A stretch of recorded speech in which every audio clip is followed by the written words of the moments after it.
Top and টি-20তে নিজেদের প্রথম ম্যাচে দারুণ এক জয় পেল বাংলাদেশ দল।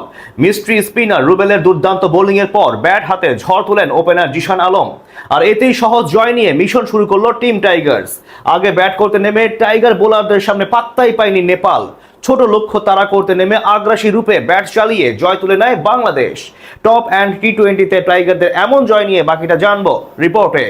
একদিকে অস্ট্রেলিয়ার বিপক্ষে যখন বাংলাদেশ জাতীয় দল লড়াই করছে টেস্ট ফরম্যাটে, অন্যদিকে আজ টপ অ্যান্ড টি-20তে সেই তাসমান পাড়ের নর্দার্ন টেরিটরি স্টেডিয়ামে নেপালের বিপক্ষে মাঠে নামে বাংলাদেশের এইচপি টিম। এদিন টস জিতে আগে ফিল্ডিং করার সিদ্ধান্ত নেন টাইগার অধিনায়ক ইরফান শুক্কুর। অন্যদিকে টস হেরে প্রথম ব্যাট করতে নেমে টাইগার বোলারদের বোলিং তোপে পড়ে চাপে থাকে নেপাল। ইনিংসের প্রথম ওভারেই রহমতুল্লাহ বর্ষণের শিকার বনে পেভিলিয়নে ফেরত যান 5 বলে 6 রান করা ত্রিরাজ দাস। পরের ওভারে প্রতিপক্ষ শিবিরে আঘাত হানেন মিস্ট্রি স্পিনার মোহাম্মদ রুবেল। এবার তার বলে আউট হন আনিল শাহ। তিনি অবশ্য কোনো রানই করতে পারেননি। তৃতীয় ওভারে নেপালের ব্যাটিং অর্ডারে তৃতীয় ধাক্কা দেন রিপন মন্ডল। সেখানে তার বলে জিশান আলমের হাতে ক্যাচ দেন পাওয়ান শারাফ। অন্যদিকে চতুর্থ ওভারে অভিজ্ঞ কুশাল মালা এবং লোকেশ বামের উইকেট নেন রুবেল। এতেই মাত্র 13 রানে 5 উইকেট হারিয়ে কঠিন বিপর্যয়ে পড়ে নেপাল জাতীয় দল। সেখান থেকে দলের হাল ধরে প্রাথমিক ধাক্কা সামাল দেন শাহাব আলম এবং কুশাল ব্রুটাল। দুজন মিলে বেশ ধীরে সুস্থে সামলাতে থাকেন টাইগার বোলারদের। 10 ওভার শেষে নেপালের স্কোরবোর্ডে জমা পড়ে 5 উইকেট হারিয়ে 40 রান। তাদের জুটি ভাঙেন সামিউন বাশির রাতুল। 12তম ওভারে তার শিকার বনে 23 বলে 11 রান করে আউট হন শাহাব আলম। খানিক পরে আউট হন নারায়ণ জোশী।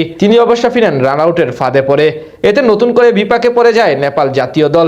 এক প্রান্ত আগলে রেখে খেলতে থাকা কুশাল ব্রুটাল অবশ্য অর্ধশতক করতে পারেননি। 40 বলে 46 রান করে মোহাম্মদ রুবেলের চতুর্থ শিকার বনে পেভিলিয়নে ফিরত যান তিনি। শেষ পর্যন্ত 99 রানে অল আউট হয় নেপাল। বল হাতে 4 উইকেট নেন মিস্ট্রি স্পিনার মোহাম্মদ রুবেল।